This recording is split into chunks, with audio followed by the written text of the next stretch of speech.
ಪಂಡಿತರ ಅಂತ್ಯ ಸಂಸ್ಕಾರನ ಮಾಡಲಾಗುತ್ತೆ. ಆ ಅಂತ್ಯ ಸಂಸ್ಕಾರದಲ್ಲಿ ಇಡೀ ಹಳ್ಳಿ ನೆರವೇರಿತ್ತು. ಆಗ ನೀರಜ್ ತನ್ನ ಮನ್ಸಲ್ಲೇ ಯೋಚನೆ ಮಾಡ್ತಿದ್ದ, ಪಂಡಿತ್ರ ಮಾತನ್ ಕೇಳಿ ನಾನಲ್ಲಿಗೆ ಹೋಗದೆ ಇದ್ದಿದ್ರೆ ಪಂಡಿತ್ರು ಇವಾಗ ಜೀವಂತವಾಗಿರ್ತಿದ್ರು ಅಂತ. ಈಗ ನಾನು ಆ ಬೇತಾಳನ ಸಾಯಿಸೋದಕ್ಕೆ ನನ್ನ ಹತ್ರ 2 ಮುಖ್ಯ ಕಾರಣಗಳಿದೆ. ಅಂಕಲ್, ನೀವು ಬೇತಾಳನ ಸಾಯಿಸ್ತೀರಾ? ನೀರಜ್ ನಮ್ಯನ ಕಣ್ಣಲ್ಲಿ ಕಣ್ಣನ್ನಿಟ್ಟು ಹೇಳ್ತಾನೆ, ಹೌದು ಪುಟ, ನಾನು ಆ ಬೇತಾಳನ ಸಾಯಿಸ್ತೀನಿ. ನಮ್ಯ ತನ್ನ ಕೈಯನ್ನ ನೀರಜ್ನ ಕುತ್ತಿಗೆ ಮೇಲೆ ಇಡ್ತಾನೆ. ಆಗ ಸಡನ್ ಆಗಿ ನೀರಜ್ನ ಕಣ್ಣುಗಳು ಮೇಲಕ್ ಹೋಗುತ್ತವೆ. ಆಗ ಅವನು ಒಂದು ವಿಶಿಷ್ಟ ದೃಶ್ಯನ ನೋಡ್ತಾನೆ. ಆಗ ಇಡೀ ಕಾಡು ಬೆಂಕಿಲಿ ಸುಡ್ತಾ ಇರುತ್ತೆ ಮತ್ತು ಒಂದು ಜೋರಾಗಿ ಶಬ್ದ ಕೇಳಿಸ್ತಾ ಇರುತ್ತೆ. ಅವನು ಕಾಡಿನ ಮಧ್ಯದಲ್ಲಿ ನಿಂತ್ಕೊಂಡಿದ್ದಾನೆ. ನೀನನ್ನ ಸಾಯಿಸ್ತ್ಯಾ? ನೀನನ್ನ ಸಾಯಿಸ್ತ್ಯಾ? ನೀರಜ್ನ ಕಿವಿ, ಮೂಗು ಮತ್ತು ಕಣ್ಣುಗಳಲ್ಲಿ ರಕ್ತ ಸುರಿಯೋದಕ್ಕೆ ಶುರುವಾಗುತ್ತೆ. ಅದರಿಂದ ಅವನು ತುಂಬಾ ಹೆದರ್ಕೋತಾನೆ. ಆಗ ಅವನ್ ಮುಂದೆ ನಮ್ಯ ಬಂದ್ ನಿಂತ್ಕೊಂಡಿರ್ತಾನೆ. ಮತ್ತೆ ನೀರಜ್ಗೆ ಹೇಳ್ತಾನೆ, ನೀರಜ್ ಅಂಕಲ್, ಬೇತಾಳನ್ನ ದಯವಿಟ್ಟು ನೀವು ಸಾಯಿಸಕ್ ಹೋಗ್ಬೇಡಿ. ನೀನು ಬೇತಾಳನ್ನ ನೀವು ಸಾಯಿಸಕ್ ಹೋಗ್ಬೇಡಿ, ಸಾಯಿಸಕ್ ಹೋಗ್ಬೇಡಿ, ಸಾಯಿಸಕ್ ಹೋಗ್ಬೇಡಿ. ಅಜ್ಜಿ ನೀರನ್ ತಂದು ನೀರಜ್ ಮುಖದ ಮೇಲೆ ಹಾಕಿ ಹೇಳ್ತಾರೆ, ಎದ್ದೇಳು ಕಂದ, ಏನಾಯ್ತು? ನಾನಿಲ್ಲಿ. ಹಾ ಕಂದ, ನೀನು ಪ್ರಜ್ಞೆ ತಪ್ಪಿದ್ದೆ. ಆಗ ಹಳ್ಳಿಯವರು ಇಲ್ಲಿ ಕರ್ಕೊಂಡ್ ಬಂದ್ರು. ನೀರಜ್ ತುಂಬಾ ಗಾಬರಿಗೊಂಡಿದ್ದ. ಯಾವ ದೃಶ್ಯನೋ ಅವನು ನೋಡಿದ್ನೋ ಆ ಎಲ್ಲ ವಿಷಯನ ಅವನು ಅಜ್ಜಿಗ್ ಹೇಳ್ಬೇಕು ಅಂತ ತೀರ್ಮಾನ ಮಾಡ್ತಾನೆ. ಆಗ ಅದೇ ಸಮಯ ನಮ್ಯ ಕೂಡ ಅಲ್ಲಿಗ್ ಬರ್ತಾನೆ. ನೀರಜ್ ನಮ್ಯನ ನೋಡಿ ಹೇಳ್ತಾನೆ, ಪುಟ ಇಲ್ಬಾ. ನಮ್ಯ ನೀರಜ್ ಹತ್ರ ಬರ್ತಾನೆ. ಪುಟ, ನಂಗೆ ಹೇಳು, ರಾತ್ರಿ ಹೊತ್ತಿಗೆ ನೀನ್ ಎಲ್ಲಿಗೆ ಹೋಗ್ತೀಯ ಅಂತ? ಮತ್ತೆ ನಿನಗೆ ಆ ಬೇತಾಳದ ಬಗ್ಗೆ ಏನೆಲ್ಲ ಗೊತ್ತು? ನಂಗಂತೂ ಬೇತಾಳದ ಬಗ್ಗೆ ಏನೂ ಗೊತ್ತಿಲ್ಲ ಅಂಕಲ್. ಸುಳ್ಳು ಹೇಳ್ಬೇಡ, ನಿಜ ಏನು ಅಂತ ಹೇಳು. ನಂಗೆ ನಿಜವಾಗ್ಲೂ ಏನೂ ಗೊತ್ತಿಲ್ಲ ಅಂಕಲ್. ಅದನ್ ನೋಡಿದ್ದಜ್ಜಿ ನೀರಜ್ ಹೇಳ್ತಾರೆ, ನೋಡು, ಅವನಿನ್ನು ಮಗು, ನಾನೊಬ್ನೇ ಮೊಮ್ಮಗ. ಅವನಪ್ಪ ಅಮ್ಮನ ಬೇತಾಳ ಸಾಯಿಸಿರುವಾಗ ಅದ್ರ ಜೊತೆ ಇವನಿಗೆ ಸಂಬಂಧ ಹೇಗಿರುತ್ತೆ? ಸುಮ್ನೆ ಏನೇನೋ ಮಾತಾಡ್ಬೇಡ. ಅಂದ್ರೆ ನನಗೆ ಎಲ್ಲಾ ವಿಷಯನೂ ಹೇಳಿ. ನಮ್ಯ ಅಲ್ಲಿಂದ ಹೊರಟು ಹೋಗ್ತಾನೆ. ಆಗ ಅಜ್ಜಿ ನೀರಜ್ಗೆ ಕತೆ ಹೇಳೋದಿಕ್ಕೆ ಶುರು ಮಾಡ್ತಾರೆ. 9 ವರ್ಷದ ಹಿಂದೆ ನನ್ ಮಗ ಮತ್ತೆ ಸೊಸೆ ಇಲ್ಲೇ ಹತ್ರದಲ್ಲಿ ಒಂದು ಮನೆಯಲ್ಲಿ ವಾಸ ಆಗಿದ್ರು. ಈ ಮಾತು ಆಗಿಂದು. ನನ್ ಸೊಸೆ ಆಗ ಗರ್ಭಿಣಿ ಆಗಿದ್ಲು ಮತ್ತೆ ತನ್ ಮಗುಗೆ ಜನ್ಮ ಕೊಡೋದ್ರಲ್ಲಿದ್ಲು. ಅದೇ ಸಮಯದಲ್ಲಿ ನಮ್ ನಾಮ್ಯ ಹುಟ್ಟಿದ್ದು. ಮತ್ತದೇ ಸಮಯದಲ್ಲಿ ಮೊದಲನೇ ಸಲ ಕುಣಿತಾ ಕುಣಿತಾ ನಮ್ ಮನೆ ಹತ್ರನೇ ಬಂದಿತ್ತು. ನನ್ ಮಗಂಗೆ ಆ ಪೂಜೆ ಮಾಡೋ ಸೌಂಡ್ ಕೇಳಿದ ತಕ್ಷಣ ಅವನು ಅದನ್ನ ನೋಡೋದಿಕ್ಕೆ ಹೊರಗಡೆ ಹೋದ. ಆಗ ಅವನು ಆ ಬೇತಾಳನ್ನ ನೋಡ್ದ. ಅದ್ರ ಕಾರಣದಿಂದ ಒಂದು ಬೆಂಕಿನ ಉಂಡೆ ಆಕಾಶದಿಂದ ಬಂದು ಇಡೀ ಮನೆನ ಸುಟ್ಟು ಕರಕಲು ಮಾಡ್ತು. ಆದ್ರೆ ನಾಮ್ಯಾನ ನಾನು ಹೇಗೋ ಕಾಪಾಡ್ಕೊಂಡೆ. ಹಾಗಿದ್ರೆ ಈ ವಿಷಯ 9 ವರ್ಷ ಹಳೇದು. ತಂದೆ ತಾಯಿ ಇಬ್ರು ಸತ್ತೋಗ್ತಾರೆ, ಆದ್ರೆ ಮಗು ಅದರಲ್ಲಿ ಬದುಕುಳಿಯುತ್ತೆ. ನಿಮ್ಗಿದು ವಿಚಿತ್ರ ಅನ್ನಿಸ್ತಿಲ್ವಾ ಅಜ್ಜಿ? ಖಂಡಿತ ಇಲ್ಲ ಕಂದ, ನಾಮ್ಯ ನನ್ ಮುದ್ದಿನ ಮೊಮ್ಮಗ. ನೀವ್ ಹೇಳಿದ್ರಿ ಪಂಡಿತರನ್ನ ಬಿಟ್ರೆ ಆ ಬೇತಾಳನ್ನ ಸಾಯಿಸೋದು ಹೇಗೆ ಅಂತ ನಿಮಗ್ ಮಾತ್ರ ಗೊತ್ತು ಅಂತ. ಹಾ, ನನಗ್ ಗೊತ್ತು, ಬಾ ನನ್ ಜೊತೆ. ಅಜ್ಜಿ ನೀರಜ್ನ ಕರ್ಕೊಂಡು ಆ ದೊಡ್ಡ ಮರದ ಹತ್ತಿರ ಹೋಗ್ತಾರೆ. ಆ ಮರನ ತೋರಿಸಿ ಅಜ್ಜಿ ನೀರಜ್ಗೆ ಹೇಳ್ತಾರೆ, ಈ ಮರದ ಕೆಳಗಡೆನೆ ಆ ಅಘೋರಿ ಆ ಬೇತಾಳನ ಈ ಹಳ್ಳಿನಲ್ಲಿ ಪ್ರಕಟ ಮಾಡಿದ್ದು. ಆ ಬೇತಾಳದ ಆತ್ಮ ಇದೇ ಮರದ ಹತ್ರ ಇದೆ. ಒಂದ್ ವೇಳೆ ಈ ಮರನ ಸುಟ್ಟು ಹಾಕಿದ್ರೆ ಆ ಬೇತಾಳ ಕೂಡ ಸುಟ್ಟು ಹೋಗುತ್ತೆ. ಮತ್ತಿಲ್ಲಿ ತನಕ ನೀವುಗಳು ಈ ಮರನ ಯಾಕೆ ಸುಟ್ಟು ಹಾಕಿಲ್ಲ? ಭಯ. ಆ ಭಯದಿಂದಾನೆ ಆ ಬೇತಾಳ ಅಂತೂ ಸತ್ತು ಹೋಗ್ತಾನೆ. ಆದ್ರೆ ಆ ಅಘೋರಿ ಅವನು ಈ ಮರಕ್ಕೂ ಕೂಡ ಶಾಪ ನೀಡಿದಾನೆ ಅನ್ಸುತ್ತೆ.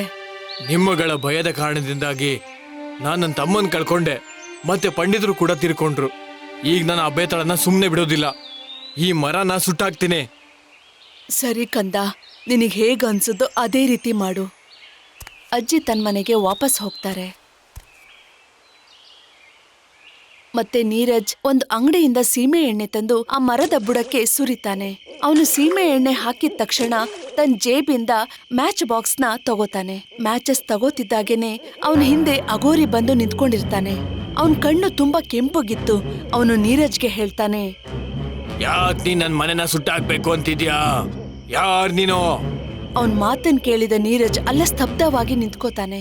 ಅವನು ಆ ಅಘೋರಿನ ನೋಡಿ ಹೇಳ್ತಾನೆ, ನೀವು?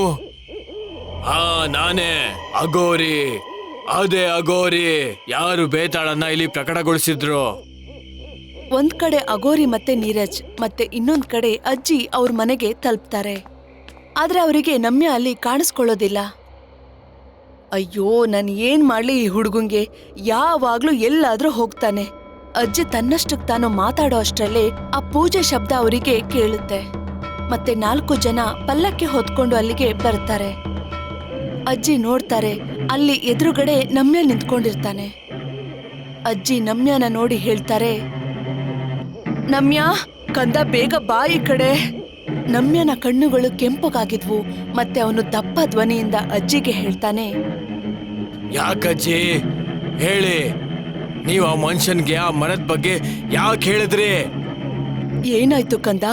ಮತ್ತೆ ನಿನ್ನ ಧ್ವನಿ? ನಮ್ಯ ತನ್ನ ಕೈಯನ್ನ ಮೇಲ್ ಮಾಡಿದಾಗ ಆ ಮನೆಯ ಒಂದು ಮೂಲೆಯಲ್ಲಿ ಬೆಂಕಿ ಕಾಣಿಸ್ಕೊಳ್ಳುತ್ತೆ. ಅಜ್ಜಿ ಕೂಡ ಆ ಬೆಂಕಿನಲ್ಲಿ ಸುಟ್ಟು ಹೋಗ್ತಾರೆ.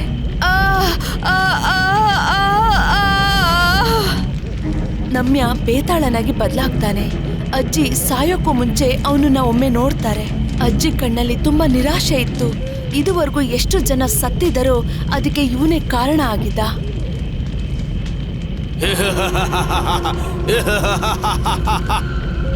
ಇನ್ನೊಂದ್ ಕಡೆ ನೀರಜ್ ಮತ್ತೆ ಅಘೋರಿ ಎದುರು ಬದರಾಗಿ ನಿಂತಿದ್ರು. ನೀರಜ್ ಅಘೋರಿಗೆ ಕೇಳ್ತಾನೆ, ಯಾಕೆ ನೀವು ಬೇತಾಳನ್ನ ಇಲ್ಲಿ ಪ್ರಕಟಗೊಳಿಸಿದ್ರಿ? ನನ್ನ ಹತ್ರ ಪ್ರಶ್ನೆ ಕೇಳ್ತೀಯಾ? ನನ್ನ ಹತ್ರ? ನಾನ್ ಬೇತಾಳನ್ನ ಯಾಕೆ ಕರ್ದೆ ಅಂದ್ರೆ ಬೇತಾಳ ಇಲ್ಲಿಗೆ ಬರೋದು ತುಂಬಾನೇ ಮುಖ್ಯವಾಗಿತ್ತು. ಬೇತಾಳ ಇಲ್ಲ ಅಂದ್ರೆ ಸಾವಿಲ್ಲ ಆಗುತ್ತೆ. ಸಾವಾಗಿಲ್ಲ ಅಂದ್ರೆ ಬಲಿದಾನ ಸಿಗೋದಿಲ್ಲ. ಅರ್ಥ ಆಯ್ತಾ ನಿನಗೆ? ಬಲಿದಾನ ಅನ್ನೋದು ಆತ್ಮ ಸಮರ್ಪಣೆ ಆಗಿರುತ್ತೆ. ಆದ್ರೆ ಈ ಬೇತಾಳ ಮಾಡ್ತಾ ಇರೋದು ಇದನ್ನ ಕೊಲೆ ಅಂತ ಕರೀತಾರೆ. ಅದಕ್ ನೀನು ಬಲಿದಾನ ಅಂತ ಹೆಸರಿಡ್ತಾ ಇದ್ಯಾ? ಯಾವತ್ ನಾನಿಲ್ಲಿ ಹವನ ಶುರು ಮಾಡ್ಕೊಂಡು ಅದೇ ದಿನ ಅವನು ಜನ್ಮ ಪಡ್ಕೊಂಡ. ಅವನು ಈ ಪ್ರಪಂಚವನ್ನೇ ನಾಶ ಮಾಡ್ತಾನೆ. ನೀರಜ್ ಮ್ಯಾಚ್ ಬಾಕ್ಸ್ ನ ತೆಗಿತಾನೆ. ಆಗ ಅಘೋರಿ ನೀರಜ್ಗೆ ಹೇಳ್ತಾರೆ, ಹಾಗ್ ಮಾಡ್ಬೇಡ ಕಣಪ್ಪ. ಹಾಗ್ ಮಾಡಿದ್ರೆ ನನ್ನ ಶಾಪ ಕೊನೆವರೆಗೂ ನಿನ್ನ ಹತ್ರನೇ ಇರುತ್ತೆ. ನೀನ್ ತೊಂದರೆ ಅನುಭವಿಸ್ತೀಯ. ಆ ಎಲ್ಲ ಆತ್ಮಗಳಿಂದ ಯಾವೆಲ್ಲ ಆತ್ಮಗಳನ್ನ ಬೇತಾಳ ಸಾಯಿಸಿದ್ನೋ ಏನಾದ್ರೂ ಪರವಾಗಿಲ್ಲ, ಅದೇನೇ ಆದ್ರೂ ನಾನ್ ನೋಡ್ಕೋತೀನಿ. ನನ್ಗೇನು ತೊಂದರೆ ಇಲ್ಲ. ಕೊನೆ ಪಕ್ಷ ಭವಿಷ್ಯದಲ್ಲಿ ಆ ಬೇತಾಳ ಯಾರನ್ನೂ ಸಾಯಿಸಕ್ಕಾಗಲ್ಲ. ಆದ್ರೆ ಅಘೋರಿ ಮಾತನ್ನ ನೀರಜ್ ಕೇಳೋದ್ರಲ್ಲಿ ಇರ್ಲಿಲ್ಲ. ಆಗ ಅವರು ಜೋರ ಕಿರಿಚ್ತಾರೆ, ಬೇತಾಳ! ಅವ್ರು ಹಾಗೆ ಬೇತಾಳನ ಕರೆದಾಗ ಬೇತಾಳನ ಪಲ್ಲಕ್ಕಿ ಅಲ್ಲಿಗೆ ಬರುತ್ತೆ. ನೀರಜ್ ತನ್ನ ಕಣ್ಣನ್ನ ಮುಚ್ಕೋತಾನೆ. ಆದ್ರೆ ಆ ಬೇತಾಳ ಅವನ ಎದುರುಗಡೆ ಬರುತ್ತೆ. ನೀರಜ್ ಪೂರ್ತಿಯಾಗಿ ಪ್ರಯತ್ನ ಪಡ್ತಾನೆ ತನ್ನ ಕಣ್ಣನ್ನ ಮುಚ್ಕೊಳ್ಳೋದಿಕ್ಕೆ. ನೀರಜ್ 2 ಕೈಯಿಂದ ತನ್ನ ಕಣ್ಣುಗಳನ್ನ ಮುಚ್ಕೊಂಡಾಗ ಬೇತಾಳನ ಆ 4 ಜನ ಸಹಚರರು ತನ್ನ ಕಣ್ಣಿನ ಪಟ್ಟಿನ ತೆಗಿತಾರೆ. ಇಲ್ಲೊಬ್ಬ ಮಾಮೂಲಿ ವ್ಯಕ್ತಿ ಬೇತಾಳನ ವಿರುದ್ಧ ಹೇಗ್ ಹೋರಾಡ್ತಿದ್ದಾನೆ ಅಂತ ನೋಡೋದಿಕ್ಕೆ. ಆದ್ರೆ ಆ ಬೆಂಕಿನ ಉಂಡೆ ಆ 4 ಜನನು ಸುಟ್ಟು ಕರಕಲು ಮಾಡುತ್ತೆ. ಬೇತಾಳ ಹಿಂದೆ ತಿರುಗಿ ನೋಡ್ತಾನೆ. ಆ ಪಲ್ಲಕ್ಕಿಯ ಹೊಳಪು ಈಗ ಮಾಯ ಆಗಿತ್ತು. ನೀರಜ್ ಹಿಂದೆ ತಿರುಗ್ತಾನೆ. ಮ್ಯಾಚ್ ಬಾಕ್ಸ್ ತಗೊಂಡು ಆ ಮರನ ಸುಟ್ಟು ಹಾಕ್ತಾನೆ. ಅಘೋರಿಯ ದೇಹ ಮಾಯ ಆಗುತ್ತೆ. ಮತ್ತೆ ಬೇತಾಳನ ದೇಹ ಸುಟ್ಟು ಹೋಗುತ್ತೆ. ನೀರಜ್ ತನ್ನ ಕಣ್ಣುಗಳನ್ನ ತೆಗಿತಾನೆ. ಆದ್ರೆ ಈ ಸಲ ಯಾವುದೇ ಬೆಂಕಿ ಚೆಂಡು ಆಕಾಶದಿಂದ ಬೀಳೋದಿಲ್ಲ. ನೀರಜ್ ನಿರಾಳವಾಗಿ ಉಸಿರು ತಗೊಂಡು ತನ್ನ ಮನೆಗೆ ಹೊರಡ್ತಾನೆ. ಅವನೀಗ ತನ್ನ ತಮ್ಮನ ಸಾವಿಗೆ ಮತ್ತು ಪಂಡಿತರ ಸಾವಿಗೆ ಸೇಡನ್ನ ತೀರಿಸ್ಕೊಂಡಿದ್ದ.